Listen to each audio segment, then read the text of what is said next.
Bonjour à toutes et bonjour à tous et bienvenue donc sur ce nouveau webinaire Simplicure qu'on propose aujourd'hui avec le laboratoire RB Tradition.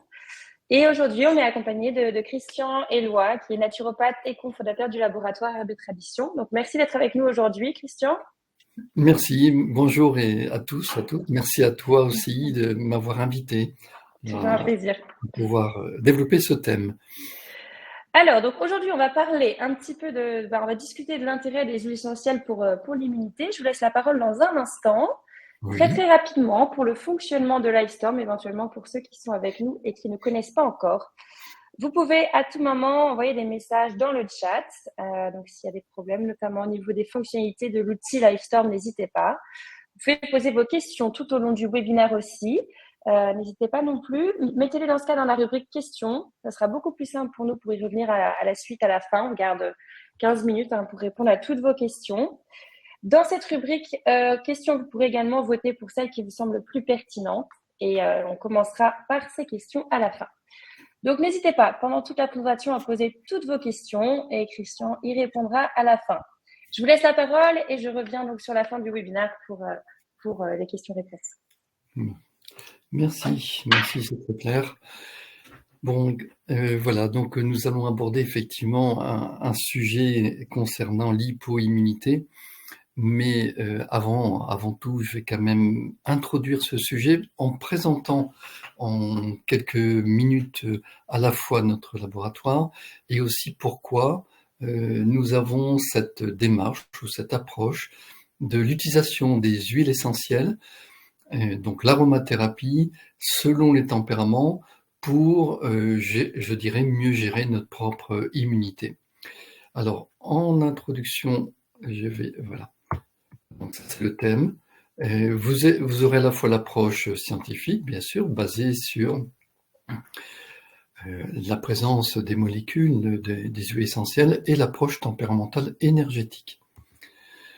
Tout d'abord, notre laboratoire à Tradition existe depuis environ 31 ans et que j'ai créé et cofondé avec ma compagne Brigitte en tant que thérapeute, en tant que naturopathe, pratiqueur et aromathérapeute. Mon objectif était, revenons justement au moins 40 ans en arrière, mon objectif était de rendre disponible un maximum d'huiles essentielles et puis de plantes, de bourgeons pour les thérapeutes. Pourquoi? Parce que à cette époque-là, il y avait environ une trentaine d'huiles essentielles qui étaient disponibles au maximum dans le commerce et 2-3 hydrolats, enfin vraiment donc très très peu de choses. Et donc nos prescriptions étaient surtout fondées sur des prescriptions d'infusion et de décoction de plantes, quelques compléments alimentaires, il n'y en avait pas beaucoup. Le destin m'a fait rencontrer des personnes étrangères qui connaissaient des producteurs d'huile essentielle un peu partout dans le monde.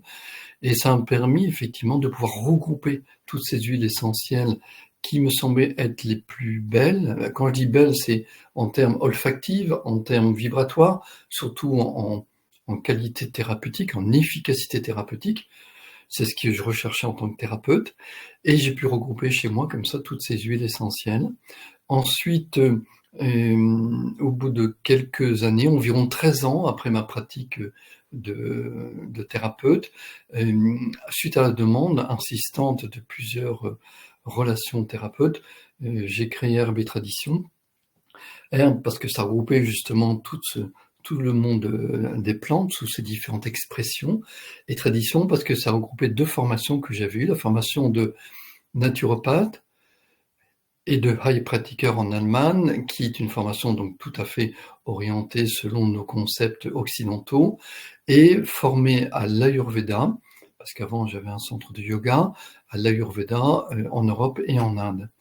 Et donc ces deux traditions, à la fois différentes, mais proches l'une de l'autre, avec quelques différences et une bonne complémentarité, mais surtout à savoir que l'Ayurveda, tout le fondement de l'Ayurveda, c'est basé sur les tempéraments énergétiques que j'ai pu intégrer progressivement dans l'usage des huiles essentielles au quotidien, dans l'exercice professionnel, et aussi intégrer donc cette notion de tempérament énergétique.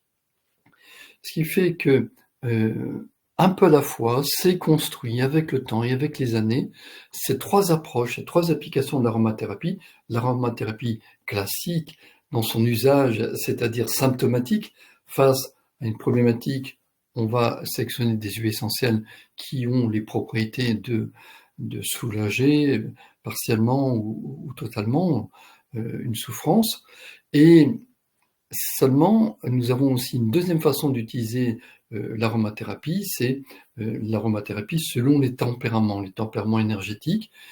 D'abord de l'Ayurveda, donc Vata Pitta Kapha, mais ensuite que j'ai pu transposer sur la base des tempéraments d'Hippocrate, c'est-à-dire les tempéraments lymphatiques, sanguins, bilieux, nerveux. Et tout à l'heure, je vous ferai une petite introduction sur ce sujet parce que ça nous donnera l'angle et la bonne direction de quelles huiles essentielles faut-il choisir en cas d'hypoimmunité. Parce que c'est adapté, c'est, on va dire, choisi ou sélectionné selon le tempérament de la personne, donc son terrain énergétique, et du coup, elles sont plus appropriées et plus performantes parce qu'elles sont adaptées. Ensuite, le fondement aussi de la, je dirais presque de la majorité des troubles physiques, c'est d'abord des inconforts, des déséquilibres ou des blessures psycho-émotionnelles. Donc l'état émotionnel, les blessures non résolues entraînent de toute façon un déséquilibre tempéramental et énergétique qui, si ce n'est pas non plus résolu et avec le temps, et si c'est aggravé par d'autres, je dirais, d'autres stimuli négatifs au cours de la vie, un jour ou l'autre, le corps va vouloir rétablir un équilibre et ça va se traduire par une maladie qui va être l'exutoire, favorisant effectivement une obligation à rétablir un équilibre qui sera plus ou moins efficace ou performant selon le degré de prise en charge de soi dans cette démarche curative. Donc ça, c'est notre première démarche, et toutes les formules d'herbes et traditions, tous les produits qui ont été fabriqués ont toujours été fondés justement sur le choix d'huiles essentielles qui peuvent correspondre aux différents tempéraments. Alors, ce qui fait aussi la qualité, bien sûr, c'est à l'origine, ce sont les plantes aromatiques produites, en tout cas, par nos partenaires, agriculteurs et distillateurs, un peu dans le monde entier, avec qui nous avons une relation extrêmement étroite et qui suivent notre cahier des charges. Nous avons depuis toujours ce que Brigitte, qui était aussi à l'origine d'Herbes et Traditions, travaillait déjà à l'époque dans des ONG. L'ONG n'existait pas, mais travaillait dans des associations humanitaires. Donc il y a aussi plus de 40 ans. Et donc nous avons continué, ça fait partie de notre nature de fond, à nous deux, et notre démarche. Nous avons continué à chaque fois que c'était possible et nécessaire, dans différents pays du monde, là où on avait nos producteurs, de réaliser des actions humanitaires, soit sur le plan de la santé sanitaire, soit sur le plan économique, soit sur le plan éducation et matériel, voire aussi d'apport, d'accompagnement plus scientifique à leur démarche. Ensuite, nous avons une présentation rapide de nos gammes. Nous avons une gamme d'huiles essentielles. Nous avons 150 huiles essentielles. Des hydrolats, nous en avons... oui, juste, j'ai oublié de vous dire une petite chose. Quand nous avons démarré Herbes et Traditions, nous avons démarré avec 220 huiles essentielles, alors qu'il n'y avait que 35 disponibles, une trentaine disponibles dans le commerce à cette époque-là. Et ça a permis vraiment d'avoir beaucoup d'outils de travail pour les personnes, pour les thérapeutes qui utilisaient les huiles essentielles et les hydrolats. Nous avons 22 références d'hydrolats, une 35 d'huile végétale, d'huile florale, des macérats huileux et des baumes. Ensuite, nous avons 19 macérats de bourgeons, bien sûr tout ça en qualité bio, et des produits formulés, fabriqués, toujours pareil selon les principes des tempéraments énergétiques. Et enfin, nous avons la gamme olfactive à utiliser en olfactothérapie pour accompagner les personnes au niveau de leur équilibre psycho-émotionnel. Et cette gamme de 24 quantiques dont 12 sont là pour accompagner les personnes dans leur vie quotidienne, faire en sorte que ça puisse les aider, intérieurement en tout cas, d'être plus solides, fortes, stables. Ça les protège aussi quand dans la vie quotidienne il y a des difficultés, quand les personnes rencontrent effectivement certains problèmes de vie, et 12 pour le développement personnel. Donc pour favoriser et stimuler les différentes fonctions de notre personnalité ou de notre conscience, de pouvoir aussi travailler et se libérer, dénouer des tensions et se libérer de blessures afin que la personne puisse améliorer son comportement ou s'améliorer, tout simplement progresser dans la vie. Bien, voilà donc pour la présentation de notre rapide, bien sûr, notre laboratoire. Je voudrais juste, puisqu'on va parler aujourd'hui du système immunitaire et de manière plus spécifique de l'hypoimmunité, peut-être une prochaine fois on parlera de l'hyperimmunité et des terrains allergiques. Ici, en termes de système, parlant du système immunitaire, c'est intéressant de le faire, je dirais, dans cette période d'automne et à l'aube de l'hiver, parce que ça nous donnera des outils aromatiques, des huiles essentielles qui pourront nous servir face aux risques infectieux. Donc, quelques mots sur notre système naturel immunitaire. Nous avons, de façon tout à fait innée, une immunité qui se présente de la manière suivante. D'abord, on a ce qu'on appelle les défenses physiques. Eh bien, la peau, la surface de la peau, qui recouvre l'ensemble de notre corps, ça fait partie de notre système immunitaire et ça évite évidemment que des corps étrangers rentrent dans notre corps et altèrent le bon fonctionnement de nos systèmes organiques. Et donc c'est une première grande défense physique. Nous avons aussi les muqueuses. Les muqueuses font partie des défenses de l'organisme. Nous avons aussi les larmes. Les larmes, donc ça permet de nettoyer les poussières qui vont dans les yeux ou des bactéries. La salive participe aussi à notre défense physique. Les urines, d'une certaine manière, et les sucs gastriques. Donc, on va dire les sucs produits par l'estomac pour participer à la transformation de nos aliments en nutriments. Mais nous avons aussi des défenses chimiques que je vais voir après en détail, et nous avons aussi la fièvre. Lorsqu'on a une poussée de fièvre, donc la chaleur augmente dans le corps, c'est tout à fait lié à une réaction, une réponse immunitaire face à une agression sur le corps. Vous avez une coupure, donc vous avez une blessure, supposons qu'elle s'infecte, ou bien vous avez une infection bactérienne respiratoire, le corps va s'organiser tout de suite pour augmenter la température. L'augmentation de température fait partie des défenses. Ça va permettre aussi de dilater d'une part les vaisseaux, surtout dans la zone infectée. Cette dilatation va permettre de libérer un plus grand nombre de globules blancs pour lutter contre les bactéries. Et là, c'est un champ de bataille. Donc, il y a aussi un phénomène d'échauffement. Donc, la fièvre est nécessaire, quelque part. C'est-à-dire, la couper trop vite dès que l'enfant fait 38 degrés, on coupe tout de suite parce qu'on a un peu peur. Évidemment que ça monte trop vite. C'est compréhensible. Mais c'est vrai que dans la mesure où c'est relativement une progression très lente, on peut laisser la fièvre évoluer, en tout cas entre 38 et 39. Après, il faut voir ce qu'on va prendre comme mesure. Mais ce processus de fièvre est très très nécessaire pour se défendre. De même, toutes les inflammations que l'on peut ressentir dans l'organisme, ce sont des processus aussi de défense de l'organisme.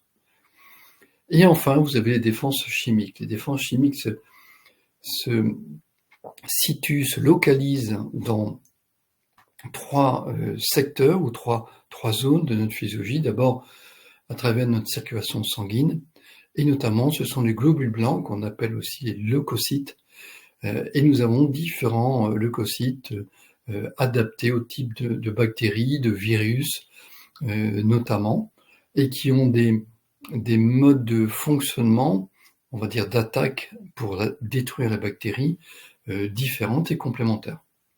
Il faut savoir que nous avons environ 1% de leucocytes, de globules blancs qui circulent en permanence dans notre flux sanguin, et c'est un peu, si vous voulez, une surveillance face à la moindre agression. Et dès qu'il y a une agression, une infection, par exemple cutanée, eh bien, ces globules blancs vont sortir, vont passer à travers la paroi des vaisseaux et vont s'attaquer directement aux bactéries. Et l'alerte est donnée instantanément pour qu'un très grand nombre de globules blancs soient produits et arrivent sur les lieux de l'infection. Vous avez aussi, on va dire la même chose, mais ce sont les lymphocytes. On appelle ça des lymphocytes qui sont des molécules de défense de l'organisme qui circulent à travers la lymphe, le système lymphatique. Et puis qui ont aussi leur spécificité, leur façon d'agir en complément des leucocytes. Et enfin, vous avez la flore intestinale. La flore intestinale, dans la flore intestinale, vous avez aussi à peu près 60% de nos défenses immunitaires globales de l'organisme qui est produit à l'intérieur de nos intestins. Donc ça, nous sommes tous armés, nous avons tous, je dirais, ce potentiel de défense qui est indispensable dans notre organisme et qui se produit de manière tout à fait naturelle, de manière autonome, de manière, je dirais, autonome, inconsciente. Mais heureusement que c'est là. Ensuite, je voudrais vous apporter quelques notions sur la notion de tempérament énergétique. Et après, on va pouvoir regrouper d'immunité au tempérament pour présenter les huiles essentielles et vous justifier quelque part pourquoi on va choisir d'abord en priorité ces huiles essentielles et quels sont les tempéraments énergétiques qui sont les plus fragiles, quelque part les plus vulnérables aux infections et notamment aux infections de l'hiver. Une courte introduction très synthétique sur les tempéraments énergétiques. Pour aller directement dans le vif du sujet, eh bien, vous êtes peut-être toutes et tous dans une pièce, dans une salle, où il y a un circuit électrique, normalement. Et donc, vous avez un interrupteur, vous avez une prise de courant, vous avez des lampes, peut-être un chauffage électrique, puis vous avez un ordinateur. Eh bien, tous ces appareils, lorsque c'est éteint, lorsque le courant est coupé, tous ces appareils ne fonctionnent pas, comme on dit. Ils existent bien de manière physique, on les voit, on les regarde, c'est comme un corps humain. Un corps humain, il est composé de différents systèmes organiques, donc il fonctionne bien, oui, mais ça ne peut fonctionner que si c'est alimenté par un courant d'énergie. Par exemple, ici, dans cette pièce, c'est seulement au moment où je vais appuyer sur l'interrupteur qu'un courant d'énergie, qu'on appelle courant électrique, va bien sûr traverser l'ampoule, le filament de l'ampoule, et l'ampoule va se mettre à fonctionner. Et donc la fonction vient de l'énergie qui ne peut s'exprimer qu'à travers, je dirais, un appareil qui est la lampe ou un chauffage électrique ou un ordinateur ou tout autre appareil électrique. Donc deux choses, on a l'aspect matériel et on a l'énergie électrique qui va circuler dans l'appareil et qui va lui permettre de fonctionner. Pour un corps humain, c'est pareil, nous avons différents organes, nous avons des systèmes organiques, nous avons tout un corps qui est vivant, animé, qui fonctionne, mais dans la réalité et de manière tout à fait invisible, parce qu'on ne le perçoit pas, c'est animé et alimenté par une énergie depuis, bien sûr, depuis notre création. D'ailleurs, si vous avez dû assister au départ d'une personne en fin de vie, eh bien, quelques heures avant, peut-être, on mettait notre main sur sa main, on sentait encore un peu de chaleur, la personne bougeait encore un petit peu, pouvait encore peut-être dire quelques mots, et au moment où elle est partie au ciel, au moment où elle a quitté son corps, son âme, eh bien l'énergie est partie. Mais le corps est encore là, le côté physique est encore là. Et c'est donc bien cette association âme-énergie qui donne la vie, qui donne le fonctionnement. D'accord ? Mais nous ne sommes pas tous égaux en termes d'énergie. Égaux en termes d'énergie de fond et énergie de naissance, qu'on appelle constitutionnelle. Hein. Vous avez, comme les courants électriques, il peut y avoir différents types d'énergie de courant électrique. Je peux faire passer ici de 220 volts, et puis la lampe va bien fonctionner, tout va bien. Mais on peut faire passer aussi, par exemple, du 110 volts. Alors le 110 volts, la lampe va s'allumer, mais son intensité sera 2 fois moindre, sera plus faible. Eh bien, pour un organisme humain, effectivement, on va qualifier, selon Hippocrate, les tempéraments lymphatiques. Ce sont les personnes qui ont je dirais, une énergie qui est un peu en dessous de la moyenne. Un peu en dessous de la moyenne. C'est pas la plus grande énergie, c'est pas ceux qui ont la plus grande énergie parmi ces 4 tempéraments. Et si l'énergie est moindre, ça veut dire aussi que leur immunité est un petit peu moins performante. Leur pouvoir de digestion est un peu moins performant.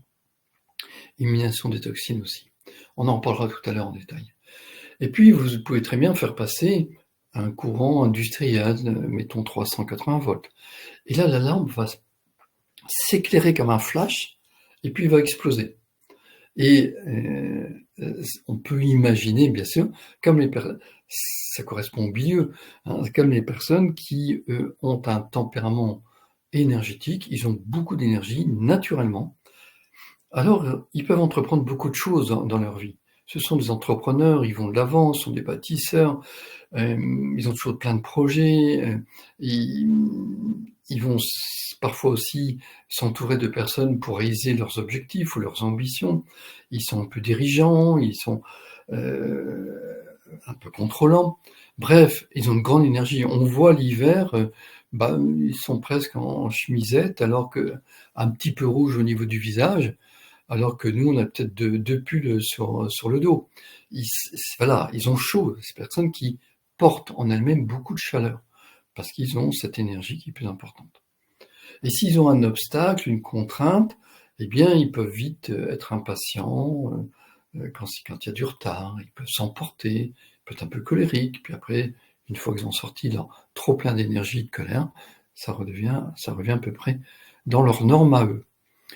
Et puis, vous pouvez avoir ce qu'on appelle des sanguins, selon Hippocrate, ce sont des personnes qui ont un peu moins d'énergie que les bilieux, sont plus dans les 280 volts peut-être.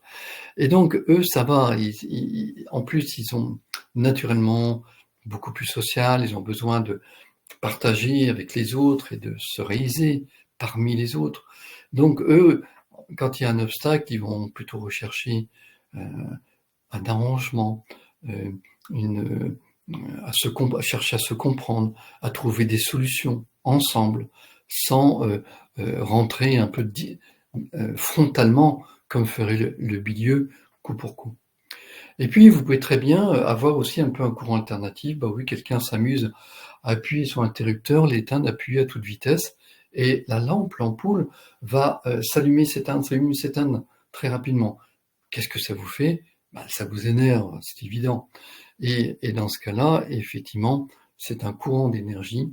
Ce sont des personnes, bien sûr, c'est pas ce rythme-là, hein, mais le tempérament, l'énergie est variable. Elle est variable. Ils ont une bonne énergie, puis après, pouf, le pneu se dégonfle. Et après, le repos, ils se rechargent, et puis ils sont vifs, ils sont rapides, ils sont dynamiques, puis après, pouf, ça se dégonfle. Ça, c'est le courant des tempéraments nerveux. Donc, les 4 tempéraments, ils ne fonctionnent pas exactement de la même façon. Pourtant, on a tous un corps avec les mêmes organes, on a tous un cœur qui bat, des poumons qui respirent, un système digestif qui métabolise des aliments, un système osseoarticulaire qui donne le mouvement. On a tout ça en nous. La différence, au départ en tout cas, c'est notre typologie énergétique. Alors, je ne vais pas parler en termes de 110 volts, 200, 380, etc. Mais on a un tempérament énergétique et c'est intéressant ce que l'Ayurveda explique bien l'énergie qui nous anime à l'intérieur de nous-mêmes et Hippocrate donne le résultat de cette énergie qui nous anime à l'intérieur de nous-mêmes. Tempérament nerveux, bilieux, sanguin, lymphatique. Bien. Donc là, j'ai remis sur cette slide ce diagramme. Bon, par principe, le nerveux est à droite, le bilieux en bas, à droite, et vous avez les sanguins lymphatiques. À droite, c'est plutôt les tempéraments plutôt rétractés, secs, et à gauche, c'est plutôt les tempéraments plutôt dilatés. En haut, ce sont les tempéraments froids. Alors, froid. Naturellement, alors ça se mesure pas à 100% en termes de température, on est en termes de centièmes de degré, mais ce sont des tempéraments qui sont naturellement un petit peu plus frileux. Hein. Et en bas, ce sont les tempéraments qui supportent beaucoup de la chaleur. Du pitta, c'est la chaleur. En haut, le vata, le kapha, c'est plutôt froid. Bien. Et le terrain, donc l'immunité de ces tempéraments, de ces 4 tempéraments, c'est le terrain lymphatique qui a une immunité un peu en dessous de la moyenne, donc un peu plus vulnérable, se défendant un peu moins bien face aux agressions des bactéries, des virus, etc.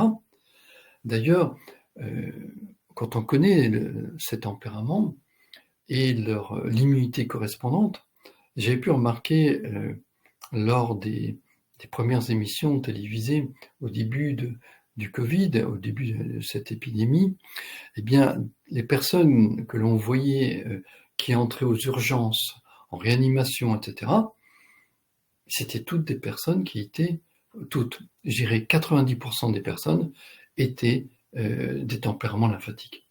Parce que ça se voit à la lecture de la physiologie, on le voit tout de suite quand on est habitué à ça. Et donc, c'est pas étonnant que c'était les premiers touchés par cette infection virale. Attention, ça ne veut pas dire que tout le monde, il y avait que les lymphatiques qui étaient touchés par le Covid. Pas du tout. Tout le monde était plus ou moins touché, tous les tempéraments. Mais c'était eux quand même les premiers plus vulnérables. Ensuite, là-haut, des tempéraments plutôt froids, qui ont plutôt une immunité moindre. Alors, vous avez aussi les nerveux, mais les nerveux, c'est particulier. Quand ils sont en forme, ils ont une bonne énergie, ils sont bien reposés, ils ont une bonne immunité, il n'y a pas de souci. Mais dès qu'ils sont un peu fatigués, dès que l'énergie diminue, ou quand ils sont stressés, leur immunité diminue. Elle est variable. Elle est très variable. Elle est variable pour tout le monde. Mais chez eux, ça fait beaucoup plus des grands écarts. Et c'est pour ça qu'ils peuvent être soumis vraiment à des infections. Alors que les tempéraments du dessous, c'est-à-dire les sanguins et les bilieux, eux sont plutôt des tempéraments en hyper-immunité. Ils se défendent naturellement très très bien par eux-mêmes. Il faut vraiment qu'ils aient beaucoup de fatigue ou beaucoup d'encrassement toxinique avec des surcharges alimentaires pour qu'ils se laissent envahir éventuellement de manière passagère. Mais ils se défendent très très bien déjà par eux-mêmes, et lorsqu'ils ont en plus, mettons, des huiles essentielles anti-infectieuses, ça va très vite avec eux pour se libérer de cela. Les lymphatiques, je connais depuis l'époque où j'étais étudiant, encore un ami qui est bien lymphatique de fond, qui pourtant a une certaine qualité de vie, une certaine hygiène de vie, mais il y a toujours un peu la gougoute au nez, c'est-à-dire il y a toujours le côté un petit peu mucosité qui traîne de fond. C'est pas anormal pour la fatigue, c'est pas du tout anormal.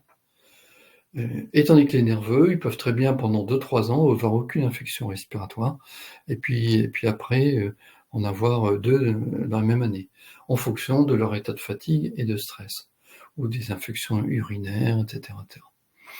Les tempéraments du dessous sont beaucoup plus soumis au risque d'allergie, alors que ceux du dessus, le risque d'allergie chez les nerveux, ça peut le faire, mais c'est parce que ce sont des nerveux bilieux. C'est pas des purs nerveux, c'est nerveux bilieux. Mais c'est beaucoup plus rare. Donc voilà comme petite introduction sur la relation entre l'immunité et les tempéraments. Maintenant, Je vais juste vous présenter ce diagramme qui est la répartition des familles aromatiques, des familles moléculaires des huiles essentielles, réalisée il y a déjà pas mal d'années, en tout cas quelques décennies, notamment initiée par Pierre Francombe, dans le cadre avec l'utilisation de la technique de la bioélectronique du docteur Louis-Claude Vincent. Et cette répartition est très intéressante parce que ça permet de pouvoir localiser les familles aromatiques et leurs propriétés. On voit bien que là-haut, elles sont surtout apaisantes, calmantes, comme elles sont froides, elles attirent le froid et elles sont anti-inflammatoires, et celles du dessous sont beaucoup plus toniques, réchauffantes et puissamment anti-infectieuses. Parlons maintenant de l'hypoimmunité avec les huiles essentielles correspondantes. Voilà. Je reprends le schéma, tous les schémas qu'on a vus. C'est-à-dire ici, j'ai conservé uniquement, on va s'intéresser d'abord au tempérament lymphatique. On va voir l'immunité du lymphatique. Et on va voir comment on va pouvoir sectionner à travers les familles aromatiques les huiles essentielles les plus performantes pour le lymphatique. Il existe beaucoup d'huiles essentielles qui ont des propriétés anti-infectieuses. Les propriétés anti-infectieuses, soit on prend des huiles essentielles qui sont porteuses on dit de pitta, donc de chaleur, qui ont des propriétés donc moléculaires anti-infectieuses et qui sont naturellement plutôt inflammatoires, qui vont aller dans le sens de la chaleur. On a vu tout à l'heure que l'augmentation de la fièvre, c'était l'apparition de la fièvre, c'était la première réaction spontanée de défense immunitaire du corps. Augmentation de la chaleur. La chaleur permet de mieux se battre contre les bactéries. Et effectivement, les molécules les plus chaudes ont les propriétés anti-infectieuses. Mais il existe aussi des huiles essentielles qui sont très froides, très rafraîchissantes, comme l'huile C, des aldéhydes qui se trouvent là-haut ici, la famille aromatique qui était là-haut. Eh bien, elles ont aussi des propriétés anti-infectieuses, des propriétés anti-infectieuses par le froid. Le lymphatique étant un tempérament froid, il est certain que les familles aromatiques qui sont ici ne vont pas lui convenir du tout. Ça peut même aggraver son état. On ira rechercher par la loi des opposés les huiles essentielles et les familles aromatiques qui sont réchauffantes et qui ont ce pouvoir anti-infectieuse. Alors parmi celles-ci, vous avez les plus courantes, ce sont les monoterpénols, avec le terlinalol, palmarosa, bois de rose, titri, etc., etc. Vous avez les oxydes, alors anti-infectieuses, surtout les monoterpénols, et qui sont intéressantes parce qu'elles sont immunomodulantes. Elles vont rétablir l'équilibre du système immunitaire quand c'est trop faible ou trop fort. Intéressant. Vous avez aussi, pour renforcer l'immunité, vous avez les phénols qui sont immunostimulantes. Alors là, les stimules, ce sont les plus chaudes des huiles essentielles, l'origan, la sarriette, le thymol, le girofle, le tussi, qui demandent des précautions d'emploi. C'est évident. Et donc là, on sera prudent avec cela. Mais c'est souvent, comme on dit, en dernier recours. Si on n'a pas eu assez de résultats avec les monoterpénols, alors on va peut-être céder avec un peu de phénol, prise avec beaucoup de précautions. Et puis vous avez ici les oxydes et les monoterpènes. Et les oxydes sont immunomodulantes, comme les monoterpénols, mais leur intérêt, c'est pas uniquement leur pouvoir anti-infectieux. Non, c'est qu'elles sont mucolytiques et expectorantes. Et ça, ce sont toujours les effets, les conséquences d'une infection. Vous avez des bactéries qui arrivent, le virus, vous avez les leucocytes, les monocytes, etc., qui vont s'attaquer, les lymphocytes, pardon, qui vont s'attaquer aux bactéries, et il y aura un champ de bataille. Ça peut être très rapide. On sait très bien que des monoterpénols et des phénols, lorsqu'on réalise des aromatogrammes, on voit bien qu'en moins de 24 heures, il n'y a aucune bactérie qui résiste. Mais dans ce champ de bataille, comme tout champ de bataille, il y a des débris, hein, il y a des déchets, des bactéries, des globules blancs. Les muqueuses ont sécrété, à cause de la chaleur, beaucoup plus de mucus. Donc tout ça mélangé, ça fait ce qu'on appelle une colle, une mucosité. Et cette mucosité, à un moment donné, il faut nettoyer ce champ de bataille. Il faut qu'il reste plus aucune trace pour pas altérer ou gêner le bon fonctionnement de l'organisme. Et là, nous trouverons une réponse avec les oxydes qui vont liquéfier les mucosités pour mieux les expectorer, mieux les éliminer au niveau du corps. Et nous avons des très bonnes huiles essentielles pour ça, qui est le romaracénéol, le cactus radié, la rumissarde, titrine, yaouli et d'autres encore, bien sûr. Les monoterpènes, ce sont des toniques immunitaires. Là, j'ai parlé des stimulants, ici des modulants, et là, c'est des toniques. C'est intéressant, les monoterpènes, parce qu'elles vont recharger les batteries, notamment du lymphatique. Quand son énergie est un peu trop faible, le monoterpène recharge, augmente un peu l'énergie des lymphatiques. Et, en même temps, remonte l'immunité. Mais c'est pas une hyperstimulante, comme feraient les phénols. Et c'est pour ça, c'est aussi une tonique générale, et on retrouve le pin sylvestre, l'épinette noire, enfin, tous les pins, les sapins, l'encens, le cardamome, le cyprès, etc. etc. Okay. Et vous avez aussi les adides aromatiques avec la cannelle. Donc les tempéraments lymphatiques, avec une énergie dominante kapha, auront plus tendance à avoir une hypoimmunité avec des infections bactériennes virales, notamment au niveau des voies respiratoires, au niveau du système digestif, au niveau des voies urinaires, et avec aussi beaucoup de mucosité. Et c'est là, avec ces huiles essentielles, que nous aurons bien sûr le plus de résultats. Généralement, si vous voulez, on associe toujours une anti-infectieuse avec une mucolytique expectorante. Voilà, comme ça, on a tout ce qu'il faut, toutes les armes nécessaires pour bien lutter contre l'infection. Pour les tempéraments nerveux, on va choisir en priorité les monoterpénols, un petit peu de phénol quand c'est nécessaire ou d'aldéhyde aromatique. C'est surtout les monoterpénols qui vont le plus agir et un petit peu d'oxyde. Les monoterpènes un peu moindre parce que il y a un aspect, il y a une qualité caractéristique qui a le côté un peu sec, desséchant, dont le tempérament nerveux en a moins besoin. Il préfère le chaud humide, lui convient mieux. D'ailleurs, pour la détente, pour la relaxation, le nerveux est beaucoup mieux dans un hammam, par exemple, que dans un sauna.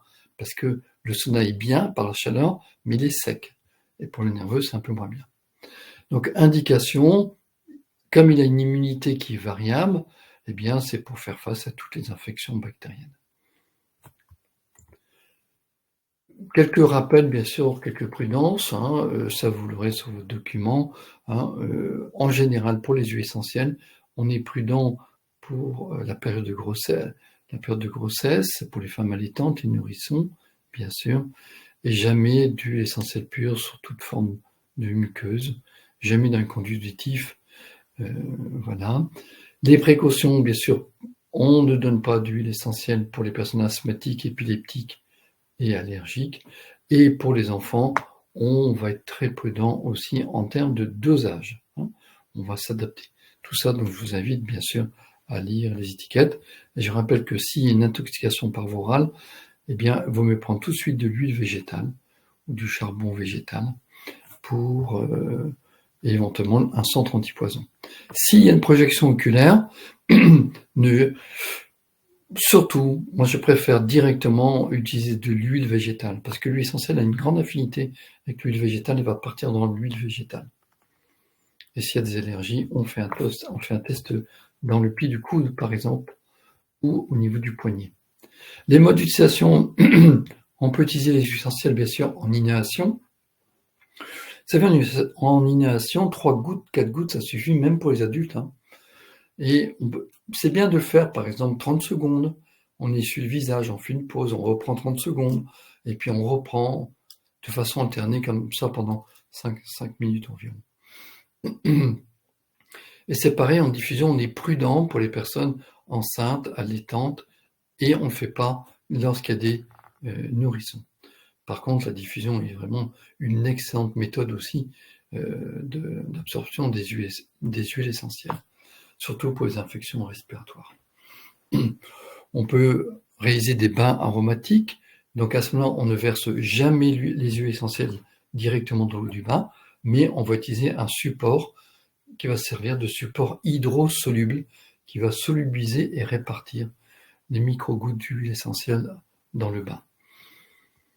Donc là, vous avez les dosages. Et en massage aussi, c'est très bien. Pas pur, mais en dilution dans une huile végétale. Donc ça, ce sont des principes très, très généraux. Après, bien sûr, quand on les connaît, on peut aller beaucoup plus. On a plus d'aisance, en tout cas, et de possibilités d'usage. Par voie orale, c'est encore possible pour des adultes, mais pas n'importe quelle huile essentielle. Il faut être vraiment connaisseur dans le choix de l'huile essentielle. On peut aller au maximum de 2 gouttes 3 fois par jour. On dit une goutte pour 10 kg, donc vous voyez, pour 60 kg, eh bien, ça fait 6 gouttes par jour qu'on répartit 2 gouttes, 2 gouttes, 2 gouttes. Mais c'est un maximum, même pour les personnes qui ont un poids supérieur, on reste à ces dosages-là. Pour les enfants, vous avez donc les dosages qui sont indiqués, mais on ne prend jamais pur. Soit on disperse l'huile essentielle, on la mélange avec une cuillère à café de miel d'acacia, ou de l'huile végétale, ou de solubol. Sinon, nous avons aussi des comprimés neutres, qui sont 100% bio, 100% vegan, fibres de gomme d'acacia bio, d'agave bio, de linuline, de farine de riz bio et d'exudat de bambou bio, qui est très très bien. On verse 2 gouttes maximum dessus. On prend, mais on bouge bien sûr, et puis on croque, on avale, et vous verrez que même dans la bouche, c'est pas agressif. Alors, bien sûr, si vous prenez de l'origan, c'est toujours plus agressif.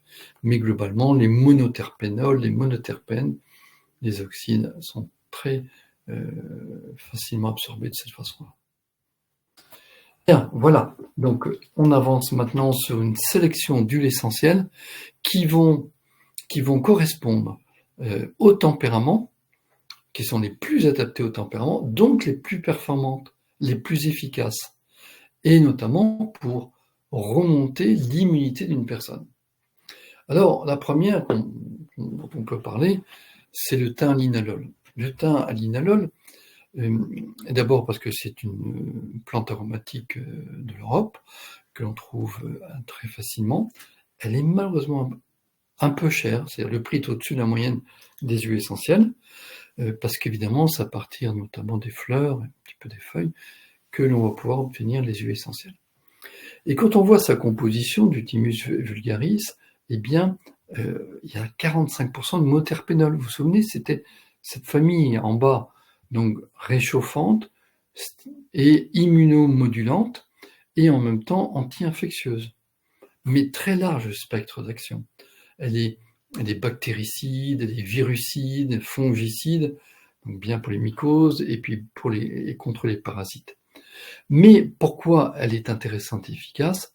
Parce que non seulement elle contient des monoterpènes, les monoterpènes sont là, ici, il faudrait plus aussi mettre des flèches, mais les monoterpènes, 20%, ça va recharger l'immunité, mais elle contient environ 4 à 5% de phénol. Et les phénols sont ici, c'est la famille aromatique la plus puissante face aux infections. Et c'est la plus puissante, la plus stimulante pour l'immunité. Donc, il y a des monoterpénols immunomodulants, dominantes. Il y a des monoterpènes, toniques immunitaires, rechargent notre batterie immunitaire. Et il y a un peu de phénol, mais suffisamment pour aussi relancer l'immunité, stimulante immunitaire. Et pour ça, elle est vraiment très intéressante pour les personnes qui récidivent dans les infections suite à une immunité qui est insuffisante. On peut utiliser en diffusion, en inhalation, miel, oui, en par voie orale avec du miel, du soluble, etc., ou le comprimé, et aussi sur une base d'huile végétale. HV, c'est huile végétale au niveau, par exemple, des voies respiratoires, mais ça peut être aussi au niveau abdominal, bas du dos, pour les infections, par exemple urinaires ou intestinaux. Précaution d'emploi, il faut simplement la diluer dans une huile végétale. Vous avez alors tout à fait une autre huile essentielle qui a une fonction un peu différente, le pin sylvestre. Le pin sylvestre a surtout une dominante de monoterpènes supérieure à 80%. Donc c'est une vraie dominante. Et donc on sait que les monoterpènes sont des toniques immunitaires, vont recharger notre immunité. Elle est réchauffante en plus. Elle n'a pas des grandes propriétés anti-infectieuses comme le thym. Le thym, c'est pas sa dominante et sa priorité. Elle l'est bien sûr, mais elle a avant tout comme propriété, comme qualité d'être expectorante en premier. Donc, va favoriser l'élimination des mucosités. Pareil, diffusion, massage, ne présente pas beaucoup de précautions d'emploi. Il faut utiliser toujours avec une huile végétale. Puis nous avons l'huile essentielle de cyprès.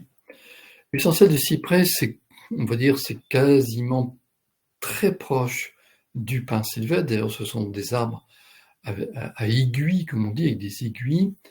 Et ce Cupressus sempervirens, on va utiliser les rameaux. 70% de monoterpènes, vous voyez, ça se rapproche des 80% des précédentes. Un peu de monoterpénol aussi, expectorante, mais va remonter l'immunité en même temps. Seulement, il y a des contre-indications. Bon, d'abord, il faut utiliser toujours sur une base d'huile végétale, mais pour les personnes qui auraient des antécédents ou soi-même eu au cours de leur vie des mastoses, ne doit pas du tout utiliser le cyprès. De même, pendant la grossesse, l'allaitement, ni pour les enfants de moins de 6 ans, parce qu'elle est hormone-like. Donc on est vigilant avec ça.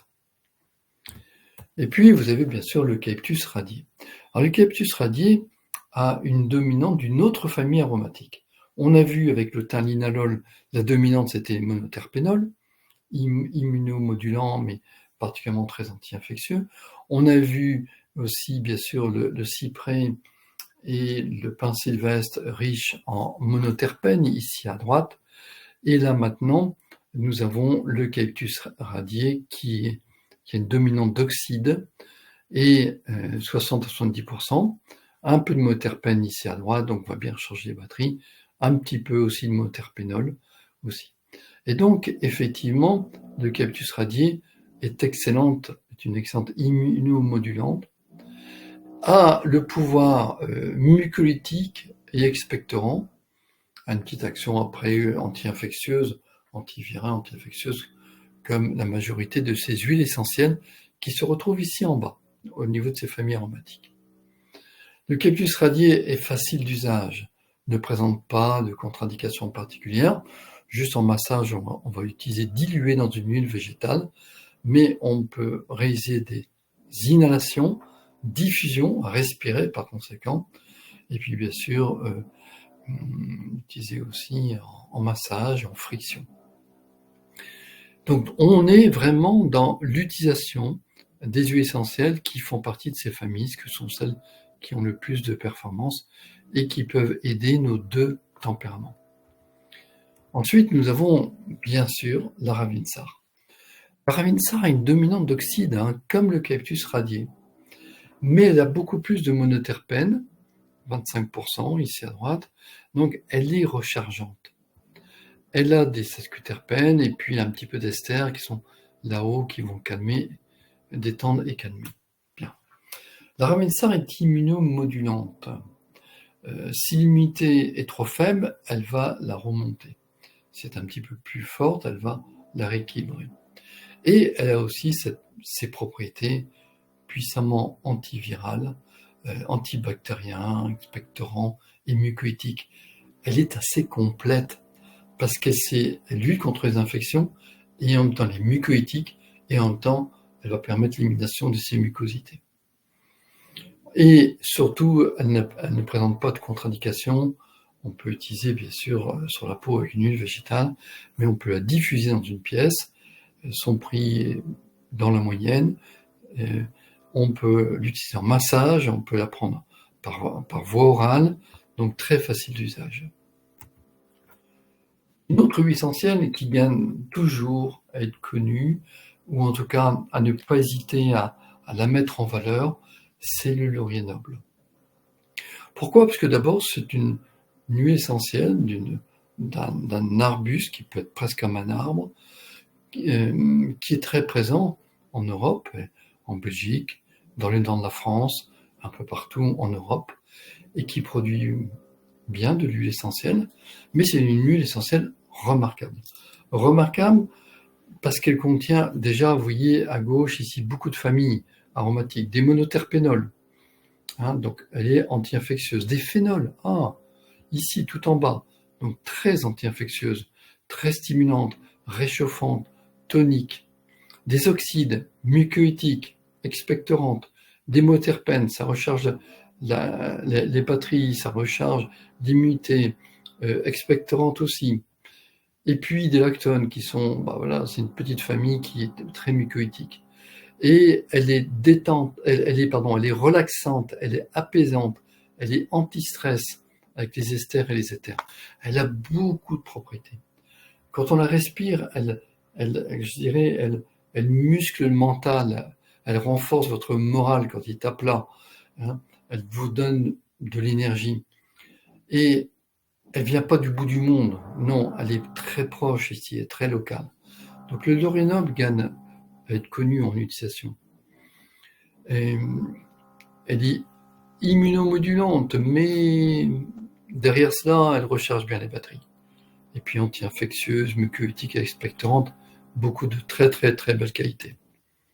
Et vous avez le titri.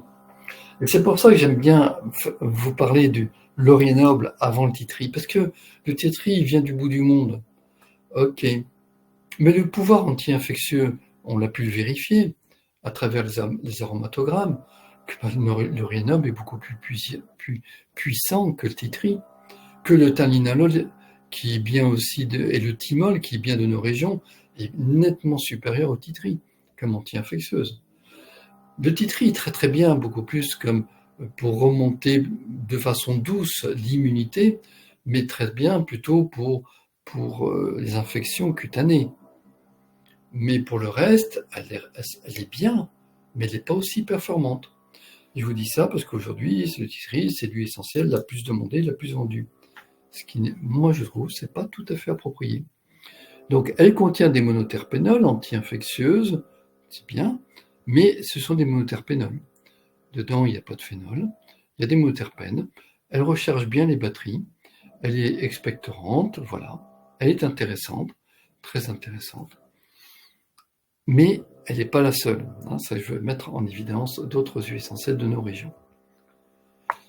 Celle-ci, pourquoi je vous parle du bois de rose? Parce que le bois de rose va être aussi adapté à ces tempéraments lymphatiques et nerveux. Mais surtout parce que le bois de rose, c'est l'huile essentielle la plus adaptée aux enfants, aux jeunes enfants. C'est une anti-infectieuse parce qu'elle contient 90% de monoterpénol. Donc elle a vraiment les propriétés anti-infectieuses, mais très douce en même temps. Extrêmement douce. Et les jeunes enfants vont bien supporter. Et son odeur n'est pas trop forte. Elle a un petit peu d'oxyde, tant mieux. Les oxydes vont être mucoïtiques et expectorants. Voilà principalement. Et puis un petit peu du reste. Elle va équilibrer le système immunitaire. Et elle a une bonne action sur les infections, notamment, encore une fois, des enfants. Palmarosa va aussi dans la même direction que le bois de rose. 80 à 95% de monoterpénol. Sont très proches l'une de l'autre dans leurs propriétés et donc immunomodulantes aussi. C'est intéressant de vous parler un peu de la marjolaine à coquille. Parce que la marjolaine à coquille est souvent associée aux états de stress, aux troubles digestifs d'origine nerveuse. Mais la marjolaine à coquille, c'est un origanum quand même, non pas compactable comme l'origan, mais marjorana. Et a des propriétés anti-infectieuses grâce au monoterpénol, 50%. En plus, elle est immunomodulante. Elle est tonique immunitaire grâce au monoterpène. Elle a une action, bien sûr, anti-infectieuse expectorante. Et là, bien sûr, elle a aussi ses propriétés relaxantes et anti-stress. Donc, anti-infectieuse, neurotonique et soutient beaucoup les tempéraments nerveux. Elle est idéale pour les tempéraments nerveux, aussi les lymphatiques, mais d'abord les tempéraments nerveux. Voilà pour les huiles essentielles. Un petit mot sur l'amande poivrée. Alors, l'amande poivrée, ici, je n'ai mis en évidence surtout la présence des monoterpénols, 40%. Mais elle contient aussi 40% de cétones. Et les cétones, c'est une famille aromatique qui se trouve ici, dans la zone des lymphatiques. Elle a un double jeu. Elle est à la fois très rafraîchissante, mais en même temps, elle a en elle des propriétés réchauffantes, par réaction en tout cas, et aussi dans ses défenses, en renforçant les défenses immunitaires. Elle recherche bien, donc c'est une bonne anti-infectieuse et antivirale. Voilà pour une section d'huiles essentielles. Donc comme vous avez pu voir, comme vous avez pu constater, j'ai surtout présenté les huiles essentielles qui sont en bas et qui vont être les plus utiles pour les tempéraments et les terrains qui présentent le plus, en tout cas, de risques de baisse immunitaire et sont les plus vulnérables dans les périodes d'hiver. J'ai terminé donc la présentation. Merci beaucoup, Christian. Voilà, et donc je suis disponible pour répondre en tout cas à toutes vos questions. Je vous laisse regarder un petit peu les questions pendant que très rapidement je présente la plateforme Simplicure. Donc pour rappel, le webinaire a été proposé en collaboration avec le laboratoire Herbe & Tradition et la plateforme Simplicure. Et pour ceux qui ne connaissent pas encore l'outil, je voulais simplement vous présenter un peu comment ça fonctionne. Donc Simplicure, c'est une plateforme qui vous permet de faciliter vos recommandations de compléments alimentaires. Et donc, vous allez retrouver une quarantaine de laboratoires sur l'outil et vous allez pouvoir faire des recommandations de différents labos de manière centralisée. Et donc, c'est plus simple pour vous et c'est plus simple pour vos consultants. Je vous montre rapidement comment ça fonctionne. Donc, ici, on arrive sur l'interface Simplicure. Pour créer une recommandation, vous allez pouvoir vous rendre ici sur Créer. Et la première étape, ce sera toujours de sélectionner le consultant à qui vous souhaitez envoyer la recommandation. Donc là, je vais prendre un test par exemple. Et vous allez pouvoir ajouter des produits. Donc, l'idée, c'est que vous retrouvez 40 laboratoires sur la plateforme, plus d'une quarantaine d'ailleurs, avec plus de 850 références aujourd'hui, dont le laboratoire Herbe & Tradition. Donc, par exemple, si vous voulez voir un peu les huiles essentielles dont on a pu parler aujourd'hui, vous filtrez, vous cherchez le laboratoire en question, et après, par exemple, en utilisant la barre de recherche, vous allez pouvoir rechercher bien les huiles essentielles dont on a parlé, comme le titri ici. Si on reprend par exemple le menthe poivré qu'on a vu sur la fin de la présentation, vous allez pouvoir la retrouver aussi. En cliquant sur Ajouter, ça s'ajoute à la recommandation de votre consultant. Donc voilà, vous continuez de cette manière à ajouter différents produits selon les besoins de vos consultants. Ensuite, tout simplement pour l'envoyer, vous cliquez sur Envoyer en bas à droite. Et tout de suite, en fait, votre consultant vient de recevoir un mail avec sa recommandation de produits que vous avez créé et personnalisé. Et donc, s'il ouvre son mail et il clique sur le lien, il arrive sur cette page-ci. Donc ça, c'est sa recommandation et il n'a plus qu'à cliquer sur Continuer vers le paiement et il reçoit tous les produits directement chez lui. Donc voilà, comme vous avez pu le voir, c'est très simple d'utilisation pour vous.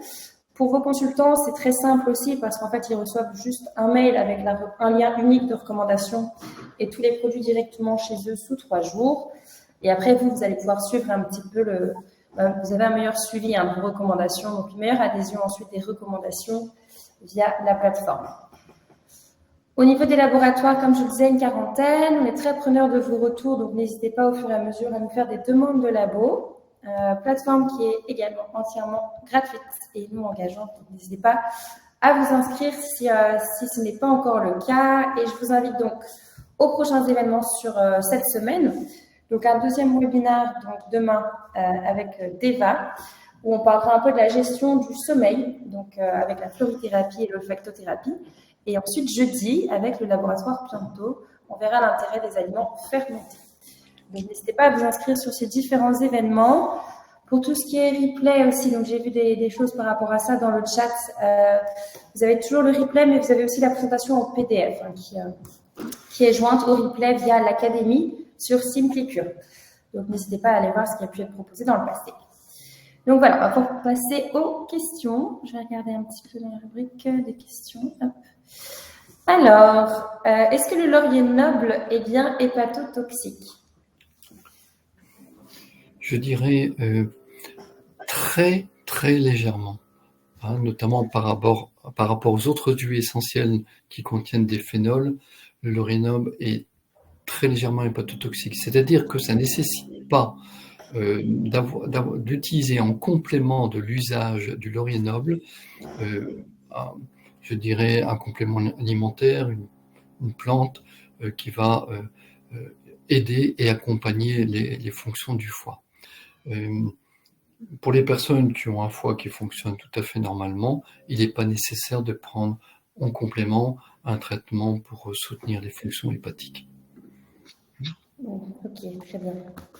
Alors, en prévention, et bien sûr en tenant compte du tempérament de la personne, vous préconisez une association de combien d'huiles essentielles maximum? Alors, ça dépend bien sûr beaucoup on va dire, de la cible, de ce que l'on veut obtenir comme résultat. Tout à l'heure, on parlait bien sûr des voies respiratoires, par exemple, et une association d'une huile essentielle anti-infectieuse et une mucolytique expectorante. On peut en associer 2, mais honnêtement, on peut en associer 3, 4, 5 sans problème. Le tout est de voir si ça a du sens, si c'est un intérêt de les associer ensemble. Pourquoi? Si on veut agir sur différentes cibles et aussi peut-être agir sur l'immunité, oui, on peut en associer plusieurs. Après, il y a une limite sans aucun doute, mais on rentrerait dans un schéma un peu complexe qui serait long à expliquer là maintenant. Ok.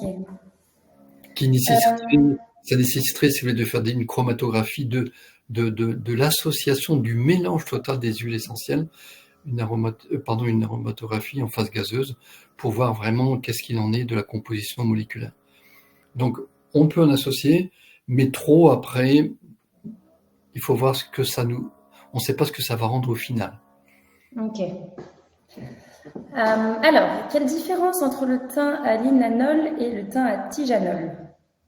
Oui, alors je vais élargir un petit peu la question, répondre et élargir votre question. Il y a le thym les plus courants, tujanol, linalol et thymol.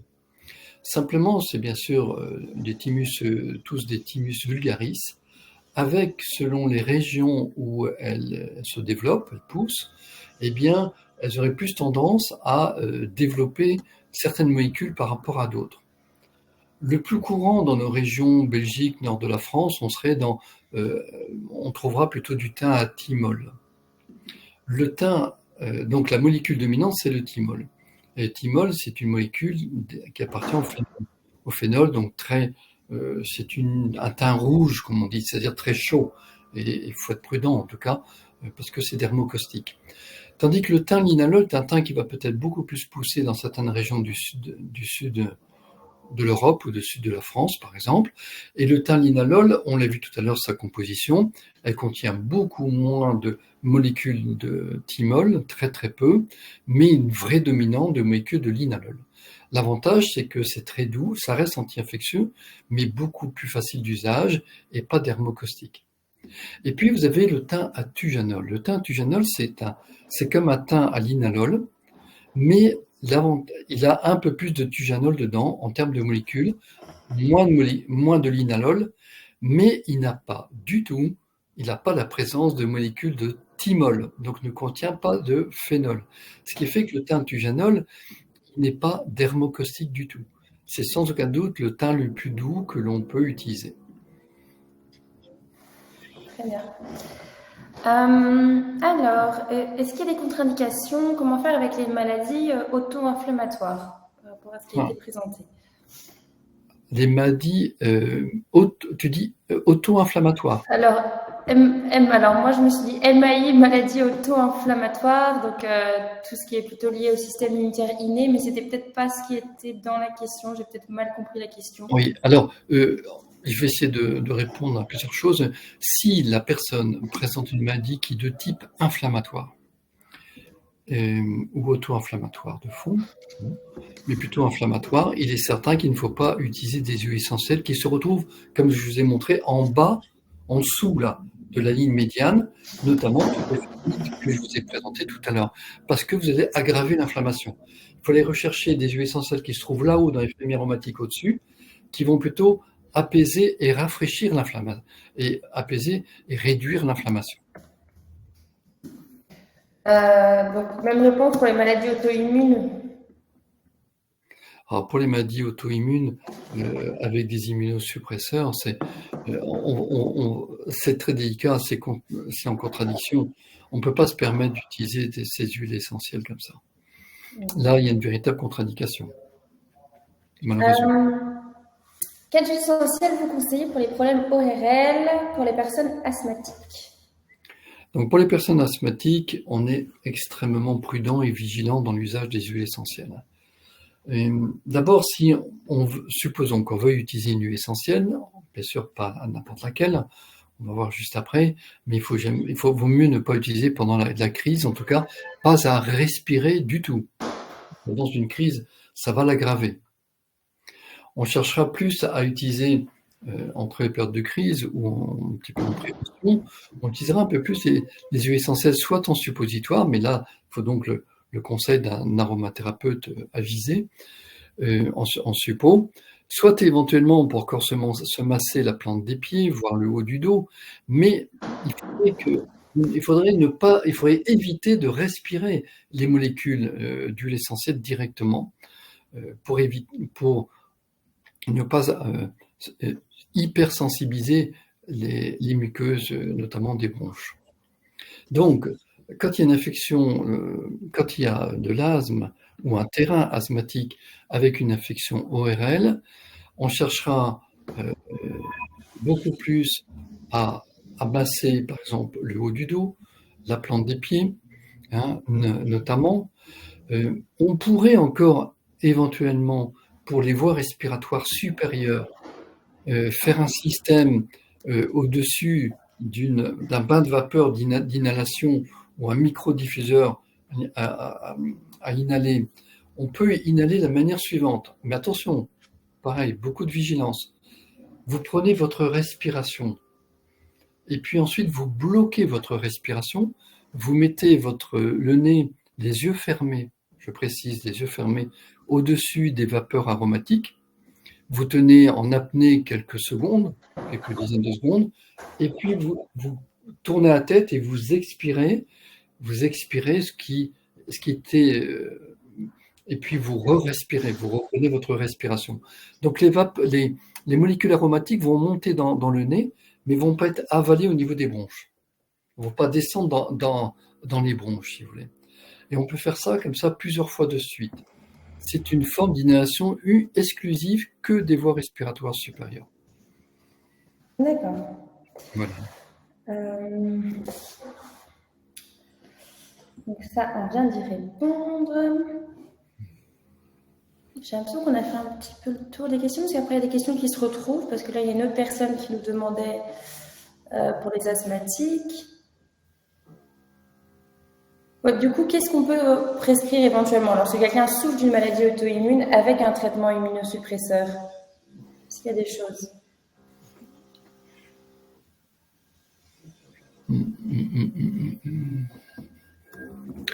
C'est-à-dire qu'on ira un peu plus...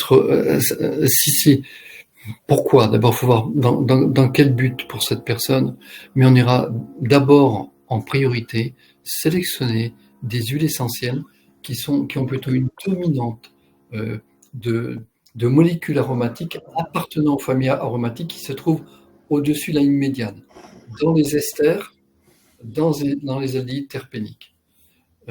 Les cétones, on sera prudent, très prudent, mais on ira plutôt rechercher uniquement là-haut. Et après, il faut voir aussi exactement pour quelle cible. Pour quelle cible. En tout cas, malheureusement, on ne peut pas utiliser les huiles essentielles dans tous les cas de figure. Il y a des contre-indications totales. Donc, notamment après le troisième mois, du moins dans les 3 premiers mois de la grossesse, on doit être systématiquement aucune huile essentielle. Pour les nourrissons, pour les femmes allaitantes, il y a beaucoup de précautions à prendre quand même. Pour les maladies auto-immunes, pour les terrains allergiques et épileptiques. D'accord. On a une dernière petite question sur l'origan caliteri, Est-ce qu'il contiendrait moins de phénol et une molécule protectrice du foie? Le problème des phénols étant qu'ils sont hépatotoxiques. Est-ce correct? Le caliteri serait-il donc à privilégier sur du long cours? La première phrase, le son n'était pas très bon, j'ai pas très bien. L'origan caliteri. L'origan. Oui. Contiendrait moins de phénol et une molécule protectrice du foie. Est-ce correct? Oui. Est-ce que du coup, ce serait à privilégier sur du long cours? Oui. Mais à partir du moment où vous avez des phénols présents dans l'huile essentielle, même si c'est nettement une quantité nettement moindre que l'origanum compactum, de toute façon, dès qu'il y a présence des phénols, au bout du 3e ou 4e jour, selon encore une fois je dirais la force de votre foie, eh bien, il vaut mieux quand même protéger par une plante, un complément alimentaire hépatoprotecteur. Ok. De toute façon. Et est-ce que vous pourriez citer peut-être 2 ou 3 huiles essentielles qui sont bénéfiques pour le côlon et l'intestin grêle? Ça dépend quelle est la problématique du côlon et l'intestin grêle. Quelque part, oui, il y en a comme la verveine peut être intéressante, notamment pour la maladie de Crohn. Ensuite, concernant l'équilibre intérieur de la flore intestinale, tout dépend. Si par exemple une personne a pris un parasite intestinal en voyage dans un pays où les conditions sanitaires n'étaient pas idéales, eh bien, il est certain qu'une huile essentielle anti-infectieuse, comme les monoterpénols, le thymlinalol, le palmarosa, voire même le titri, le laurier noble, ont des propriétés tout à fait intéressantes, en tout cas pour une infection intestinale. Tout à fait. Maintenant, pour rééquilibrer le microbiote, les huiles essentielles peuvent être intéressantes, mais il y a aussi d'autres expressions du monde végétal qui sont aussi très intéressantes, que l'on retrouve à travers les plantes, bien sûr, les plantes médicinales, et à travers les bourgeons aussi. Les huiles essentielles ont surtout ce pouvoir et cette excellence, sont ces propriétés anti-infectieuses, dont on ne retrouvera pas avec une puissance et surtout une rapidité d'action aussi intéressante que l'aromathérapie, que les huiles essentielles. Ok. Excusez-moi, pour finir, pour les intestins, oui, pour des problèmes spasmodiques, la colite spasmodique par exemple, eh bien, on pourrait utiliser le basilic, l'estragon ou le fenouil en huile de massage sur une base d'huile végétale de sésame par exemple, en massage quotidien. C'est très très valable comme action antispasmodique. Comme action anti-infectieuse, on prendra des huiles essentielles comme on a vu tout à l'heure avec des monoterpénols notamment. Voilà, principalement. Mais écoutez, merci d'avoir pris le temps de répondre aux différentes questions. Puis merci pour cette présentation. C'était très clair. Merci à vous tous également d'avoir été avec nous aujourd'hui. Je vous invite demain donc, pour le webinaire aussi avec Deva et jeudi avec Pianto. Et puis bien sûr, le replay sera bien disponible. J'ai revu des questions par rapport à ça, donc pas de souci, vous aurez le replay. Merci encore Christian. Merci à toi aussi. Merci à vous tous qui étaient présents pour votre attention et vos questions. Merci et à bientôt, j'espère. À bientôt et puis très bel après-midi à tout le monde. Merci, au revoir.